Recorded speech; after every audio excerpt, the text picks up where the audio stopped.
In the times of conflict, yoga therapy emerges as a powerful tool for healing and peace building. By calming the mind, soothing trauma, and fostering inner resilience, yoga provides individuals in conflict zones with a pathway to emotional restorations. Its therapeutic practices help bridge divides, encouraging compassion, empathy, and collective healing. Through mindfulness and self-awareness, yoga therapy becomes an invaluable resource for personal recovery and the cultivation of peace in fractured communities. So ladies and gentlemen, let's discuss on the topic yoga therapy for healing and peace building in the times of conflict in a panel discussion. Ms. Tanaya Tien. She is a highly respected yoga therapist, senior yoga teacher, and Ayurvedic lifestyle coach with over 3 decades of experience in mid-body research and practice. As the founder of Mind Body Collective Australia and an advisory member of Australian Association of Yoga Therapists, she has dedicated to promoting the mind-body connections and its essential role in healing. Her philosophy emphasizes that yoga can be a transformative practice for everyone regardless of age, physical ability and background. Her extensive studies across India, Spain, Indonesia and the United Kingdom and Australia, coupled with her reverences for teaching from various traditions, have deeply influenced her approach. Inspired by mentors like Swami Kriyananda, Ajahn Brahm and Dr. Vasant Lad, Tanaya's work integrates Taoist, Buddhist and yogic philosophies into modern practice, making her a key advocate for holistic healthcare solutions. She is particularly passionate about expanding yoga therapies, accessibility for addressing mental health issues, traumas, addictions and physical imbalances. Currently based in Perth and Denmark, Western Australia, Tanaya's lead both in-person and online sessions offering innovative workshops, masterclasses and trainings. Beyond her yogic practice, she is also a registered civil celebrant. So ladies and gentlemen, please put your hands together to welcome Ms. Tanaya. It's my privilege to introduce and welcome Ms. Libby Nelson, a distinguished yoga therapist and psychotherapist. She brings over 5 decades of experience in healthcare and holistic well-being. With over 50 years as a physiotherapist, 40 years as a yoga teacher and 30 years as a yoga therapist, Ms. Nelson's extensive career reflects a deep commitment to healing both individuals and communities. Her dual expertise in clinical practices and administrative roles showcases her ability to lead with compassion, always striving for peaceful outcomes, having served on numerous advisory and executive committees in both physiotherapy and yoga capacities. She has become deeply attuned to the pain experienced on both personal and collective levels.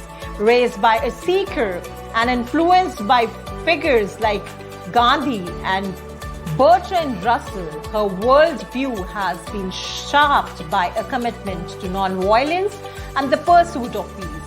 Libby's early exposure to Indian culture, literature, yoga, coupled with her father's involvement in UNESCO, further enriched her perspectives on eliminating violence and suffering. Residing on the far north coast of NSW, Australia, she remains dedicated to her community and family while continuing to contribute her wisdom towards fostering a powerful, peaceful world, no matter how small the impact. So ladies and gentlemen, please put your hands together to welcome Ms. Libby Nelson. It's my pleasure to introduce and invite Ms. Samantha Biok, a seasoned and inspiring yoga teacher. She has dedicated over 19 years to guiding others on the transformating path of yoga. As a senior registered yoga teacher with Yoga Australia, an accredited yoga therapist and the founder of Australia Yoga, Samantha has made a significant impact in the yoga community. Her journey, which began in the spiritually rich northern rivers of North-South Wales, evolved with skepticism to deep spiritual connection. Despite initial reservations about the hippie image of yoga, Samantha's personal practice led her to discover its profound healing power, helping her navigate parenting, domestic violence, and childhood trauma.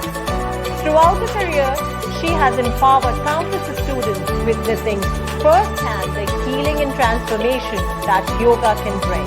Her fascination with the scientific aspects of yoga combined with her personal experience shaped her unique teaching style that blends spirituality with practical therapeutic methods.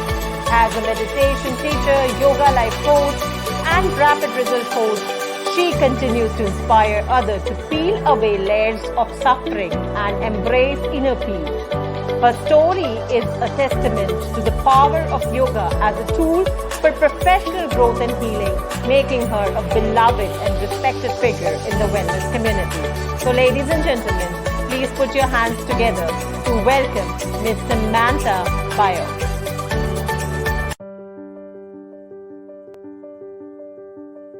Our next speaker is a versatile personality. He is an acknowledged trainer, academician, scholar, writer, and a management consultant. He has done his doctorate in business management and master's in philosophy. He is a national merit holder in electronics-enabled training from Indian Society of Training and Development, New Delhi. He is Dr. Vikrant Singh Tomar. Dr. Tomar is a freelance trainer and served the cabinet ministers of state, MLAs, police officers, and tycoons of business world. He has authored the book Rule the World as Krishna Did. He addressed first World Spiritual Parliament Hyderabad International Conference on Innovative Business Management as a keynote speaker, and his thoughts on impact of Indian philosophy on modern management were also appreciated at Philosophy of Management Conference, Oxford, London, International Conference on Enterprise System and Best Management Practices organized by Global Digital Business Society, USA. He is on a mission of happiness here and now. The aim and objective is universal brotherhood and happiness through harmonizing the knowledge from ancient scriptures into our lives.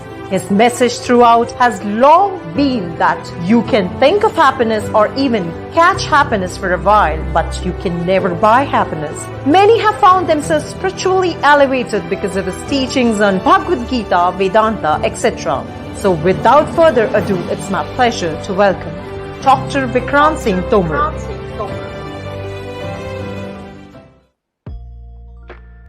It is my pleasure to introduce Ms. Robyn Henwood, who began her yoga journey as a high school student. This practice left her feeling more calm and centered and inspired her to learn more. In 2005, she began training as a yoga teacher with the Integral Yoga Teachers Association and then deepened her knowledge with pre- and postnatal yoga teachers training. She followed this with a teacher's bridging course to the Krishnamacharya tradition, learning to develop individual practices, and then a 4-year yoga therapy course with Agni Yoga in Melbourne, which was linked to the Krishnamacharya Yoga Mandiram in India. She practices as both a yoga teacher and yoga therapist from She Oak Yoga in Adelaide.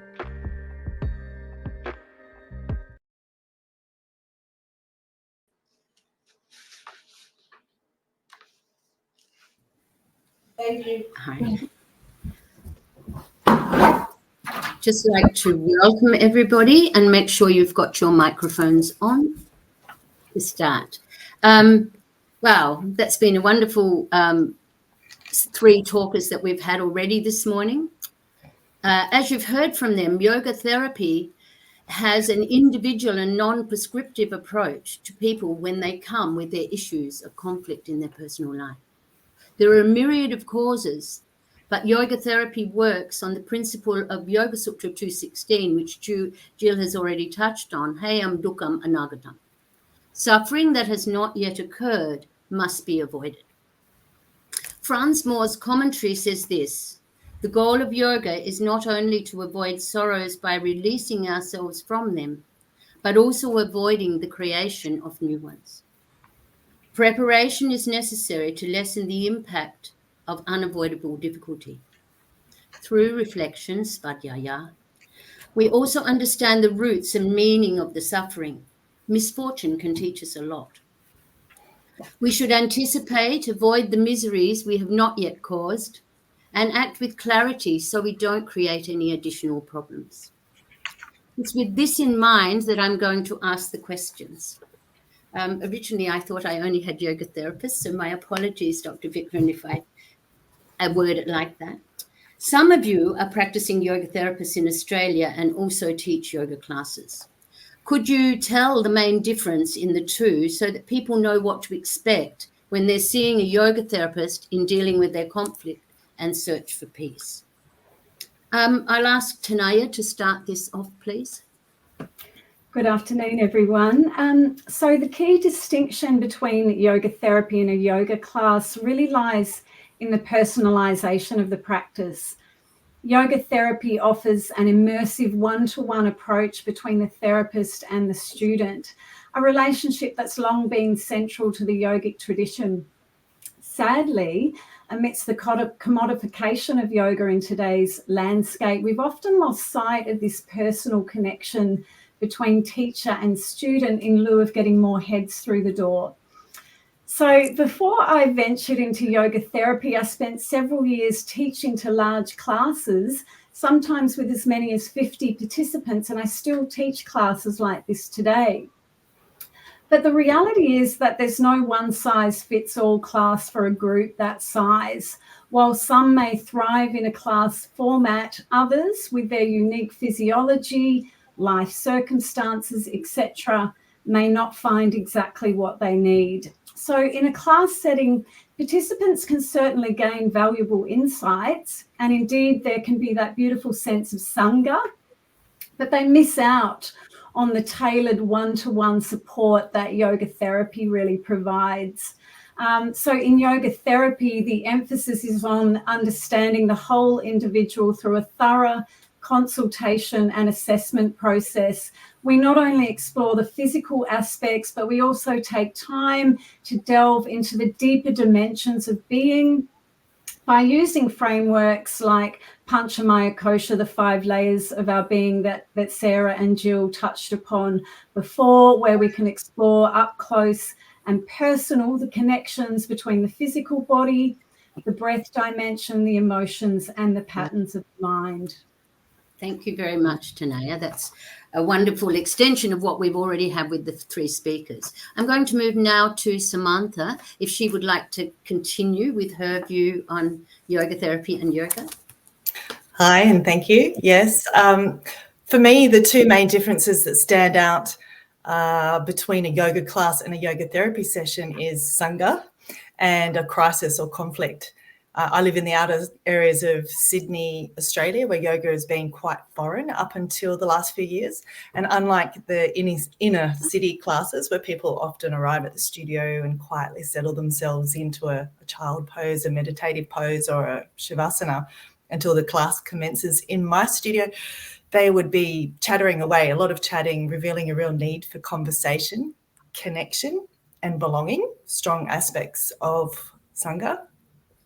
So with the yoga therapy session, individuals came to me in some type of crisis or conflict within their life, spiritually, physically, or mentally. And they knew that they needed guidance that was specifically focused for them, tailored to them. So while people initially came to a yoga class to address certain physical concerns such as injuries, weight loss, to stretch and tone, and or to manage their anxiety, on a very small occasion to develop their spirituality or become closer to their religion, though generally it was for the former reasons. In order to begin and end my classes on time, I included their initial need for talking, sharing, and connecting at the beginning of every class. And so within this Sangha environment, students would often become comfortable enough to share their personal conflicts, be it within relationships, work, or internal life. And I believe this sharing in a safe and supportive environment has been the catalyst for creating peace and resolving conflict for many of my students. Thank you, Sam. That's a different view. It's the benefit of a yoga class, the extra things you can get from a yoga class that you can't get from a one-on-one. And I think nobody's mentioned how hard it is to do your individual practice once you get it from your therapist. And many of us know that that's the... I'll actually turn to Libby because Libby's very experienced in this area, not only as a yoga therapist, but as a physiotherapist as well. Oh, Please, yes. People don't want to do a practice at home very much. That's been my experience over the last 50 years. They need to... They do it when they need to, and then as they get better, they don't do it so much. But then it depends on the sort of person, doesn't it? Over the last 50 years or so, I think there's been a three-tiered approach as far as I'm concerned, and there are classes where people come and I would adjust to the weather and how they looked. You know, they look exhausted or a little bit hyper over stimulated, and that would be fine. I don't teach those anymore. Now I have a more two-tiered approach, and it's still a class situation for the first, where I will teach, probably looking at the epidemics of modern society, of depression or bone health or whatever it is, and I'll give them some sheets to take away and hope they do it, and some do and some don't. And then I'll do a recording of the class too, which they can look back on. And if anybody doesn't come, I like to do it in a series of 4 or 6. But I wouldn't even think of that as yoga therapy. I think of that as more an educational thing, and still a class situation. Whereas I think yoga therapy is an individualized approach, encompassing all the things we've talked about. And I think that we need to do an assessment of that person and see what they need, you know, and that often takes a little while to see what that particular person needs. And then look at the purpose. Which kosher are you using? Do they have problems with a klesha, with the ego, or with just ignorance? Or and where are they in at the moment? Are they working too hard, or are they tamasic and not enough? And then put something together, and then see if they need, how often they need to come. And so for me, that's the therapy, is the latter of those. And I just have visited a friend in hospital, an 84-year-old friend, who had a something, well, we don't actually know what, but she blacked out and she broke her ribs. So she's in great pain and she's quite nauseous. And I think, I looked at her and I thought, well, she doesn't need to do very much except a little bit of pranayama and maybe a little bit of brahmani, or a little bit of something to calm her down, to make her feel good. So I would think that's yoga therapy, whereas, you know, giving Yes. I would agree, Libby. Thank you. I would like now to turn to Dr. Vikrant to see what he has. He's listened to all of our panelists, and perhaps as a spiritual man, what is that coming into line? What you think the difference between yoga therapy and yoga is, and a yoga class is? Yoga, I mean, it's all yoga, we know, but yeah. Thank you, Robyn. And after listening to all of them, I think yoga therapy and yoga, they lie on a continuum. On one side, you'll keep conflict. On another side, you'll keep consciousness. And in between, you'll keep calmness. So yoga therapy will take you from conflict to calmness. And from calmness to consciousness is the zone precisely of yoga philosophy. Yoga therapy, though they are on the same continuum, so they overlap to a great extent. But still, if you want to differentiate, for yoga therapy, you need to go to a therapist, but here you need to go to a guru. Yoga therapist or yoga therapy will focus more on first 3 koshas, and yoga will focus more on last 3 koshas. Yeah. And yoga therapy will focus more on healing individuals, and yoga will focus more on happiness, which is permanent. Yoga therapy will connect to physiology also, but yoga will connect more to philosophical aspects. Yeah, thank you very much. I would agree. To a certain extent. I think that yoga therapy also brings people from, usually they've come with they're in a real dilemma, and they're in pain. So it's very hard for them to go into the yoga philosophy at that stage. When that's fixed, it is a continuum. And I find that I have students that I come from my group classes, and I do yoga therapy when there's a problem. And we use all our specific tools to do that. Okay, I'll move on. The next question, how can the principles of yoga, such as nonviolence and mindfulness, help foster unity in times of conflict, personally and globally? I'm going to start again with Tanaya. Thank you.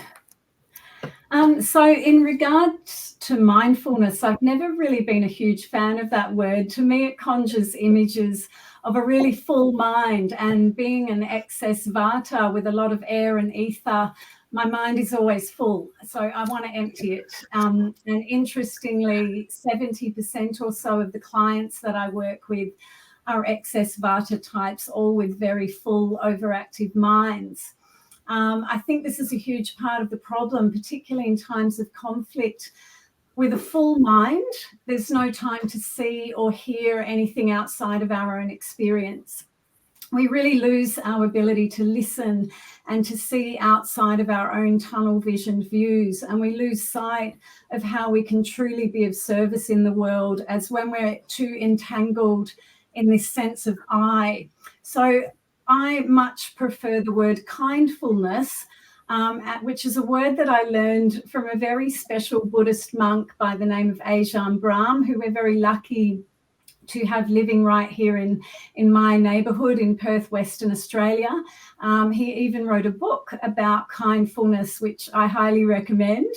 And to me, kindfulness feels like it has less I and more us, or more we. And by bringing it back to basics, to the simple act of kindness, it creates a beautiful butterfly effect that can ripple out not only to our friends, families, and our communities, but beyond that across the planet. So kindness or kindfulness really speaks on ahimsa, the first yama, non-violence, which is the very foundation of yoga. Okay, thank you, Tanaya. Please, Samantha, it's your turn now. Thank you. Again, I'd refer back to the importance of Sangha to foster these qualities. As my students shared with one another their wins within a class, such as becoming less reactive with a partner, speaking up for themselves rather than being passive-aggressive, recognising their people-pleasing tendencies and inability to say no, and taking baby steps to change, or even just admitting being overly busy as a form of avoidance. By sharing this together, they inadvertently inspired and created unity with one another. I feel like the practices speak for themselves. It's more about implementation at a greater level within schools, businesses, and government. If each day was spent with as little as 15 minutes of mindfulness, body, breath, and mind awareness, which is then also, if it could also then be reflected on and shared with one another, then I suspect that what I see in my relatively small classes would ripple out to have a greater impact on the world. And as Mahatma Gandhi wisely said, peace is not merely the absence of war, it is also a state of mind. So this statement reminds us that true peace is not about external circumstances, but rather about our internal landscape. And if the people we are surrounded by, whether by choice or by circumstance, such as at school or at work, etc., are sharing their vulnerabilities and their triumphs, thereby fostering peace and unity together, then there is hope for global peace and unity. Thank you, Samantha. And I think there are some inroads being made into some schools in Australia that I know about in terms of bringing children from a very young age into yoga. I know at different times in my own studio, I've had mums and bubs going from prenatal to mums and bubs, and then the next thing is the kids from school come, and then you're up to the grandmothers. So the whole gamut of people coming to yoga can really influence the way Sangha affects them, that positive Sangha of yoga. Yeah. Libby, could you go next, please? Yes, I agree with all that. And I think that yoga is actually a progression where we have a greater realization of balance within all the koshas and equanimity within ourselves. fostering compassion and love. And I do think that if we all did this, we wouldn't need to have global conflict, but it would be lovely if it could spread very quickly, very far. Yes, and the suffering of the world may well be avoided. Okay. Just one more thing. I've just been to see my son, and he's just got a new job, which is called Men's Table, and men are sitting around a table and deeply sharing.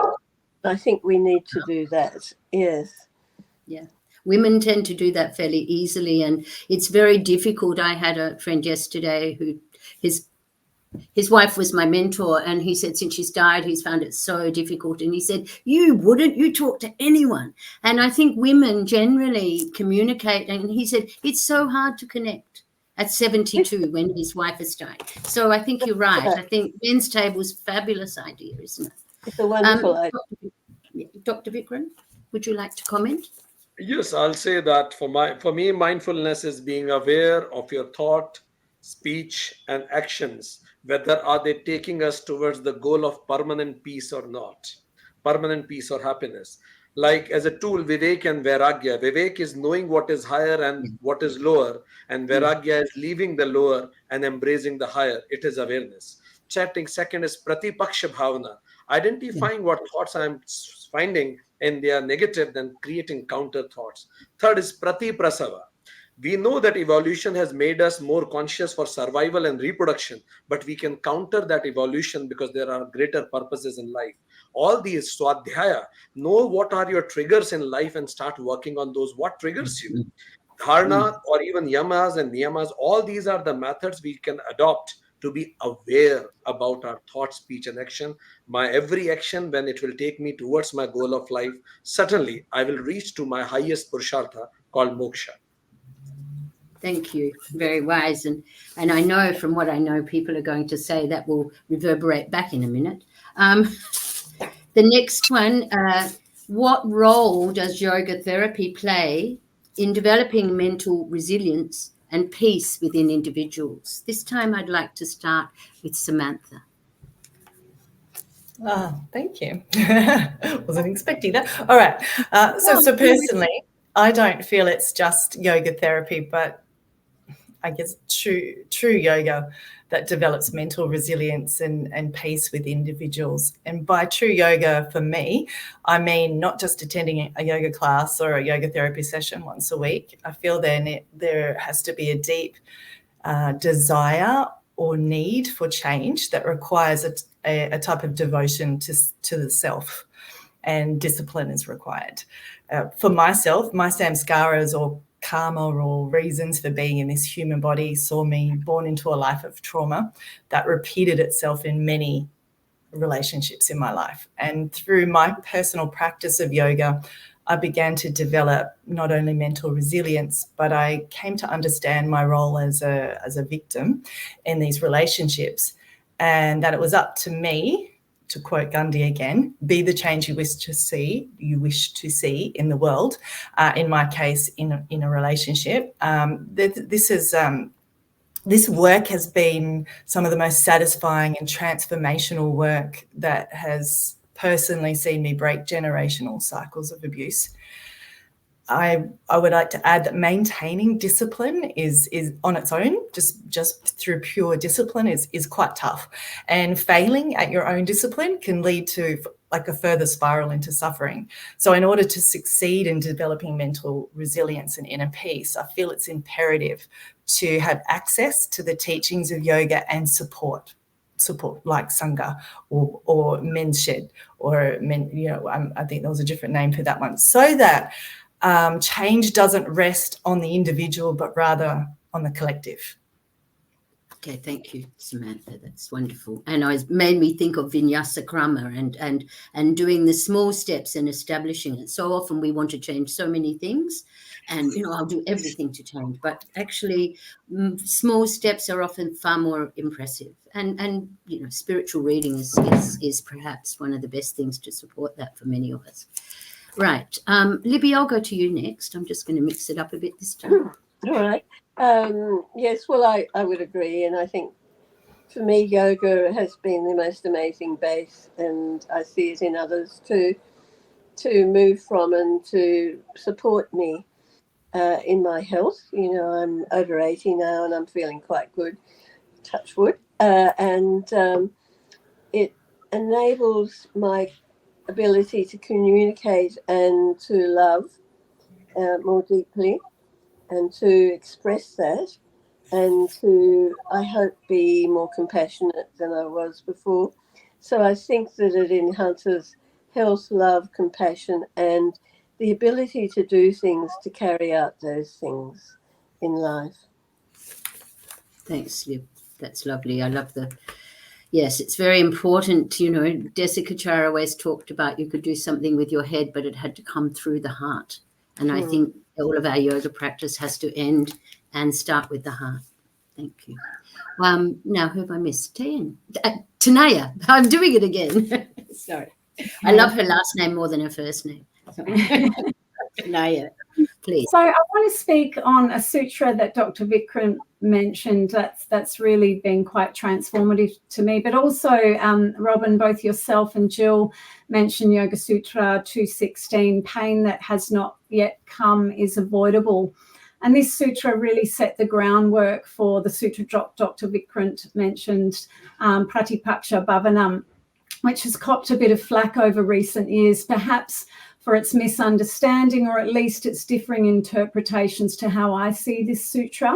So its translation, when disturbed by the negative or argument or conflict, the opposite should be thought of. And I refer to this a lot in my work, usually via the practice of sankalpa, heart-formed intentions, and as a means of cultivating inner peace and mental resilience. In today's wellness landscape, there's been a bit of controversy around this sutra, in some instances deeming it as a means of spiritual bypassing, whereby we repress or deny uncomfortable feelings, emotions, thoughts, kind of like a toxic positivity. But I can't help but feel that this sutra was never meant to be about toxic positivity. To me, this sutra has never been about this. And so the other perspective of this sutra is in the understanding that, of course, there are always two sides to every situation in this dualistic world that we live in. We can't escape duality with night, day, masculine, feminine, left wing, right wing. These things are a part of the fabric of our existence that we just can't deny. So the other way to look at Pratipaksha Bhavanam is really by acknowledging the nature of life's duality and consciously choosing the lighter path, the path of heartfelt intention, compassion, and discernment. Thank you. And Tanaya, when we talked of this before, I reminded you of that other beautiful sutra, which is one of my favorites in times of darkness, which is Vishokava Jyotishmati. So in the heart, there is suffering, there is darkness, but there is also light. And by concentrating on the light, and I think that's not positivity, that's accepting that there is both. And in the phrases before, when I talked about yoga, there is that misfortune can teach us a lot. And I know that many of us have moved from very difficult situations through our faith in yoga and our practices. Dr. Vikrant, please. Thank you. So for me, if yoga is working for us, there are three dimensions. One is what you feel. You should feel from victim to victor in life. What you see, when I can see me in you, you in me, and us in all, it means I am on the path of yoga. And how should you live? Your circle of love should expand and your sphere of fear should shrink. It means yoga is working for you. Thank you. Thank you. That's lovely. I think, are we out of time? I'm just wondering. Yes, I thought we were. I did have a fourth question, which I don't think we're going to get to today. That was my backup. Thank you, all of you, for being, for sharing from your souls what you think about yoga and yoga therapy. And yoga therapy is a very new thing in Australia, and it's developing. That's why some of us are on this committee, to try and make people more aware of it. so that people can use it as a way of coming back to and then going on into yoga. Thank you.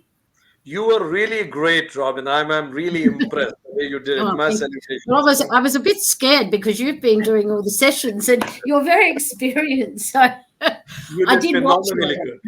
good. Thank you very much. Thank you. Thank you. Thank you. Thank you, everybody. Bye. Thank you. Okay, I think we're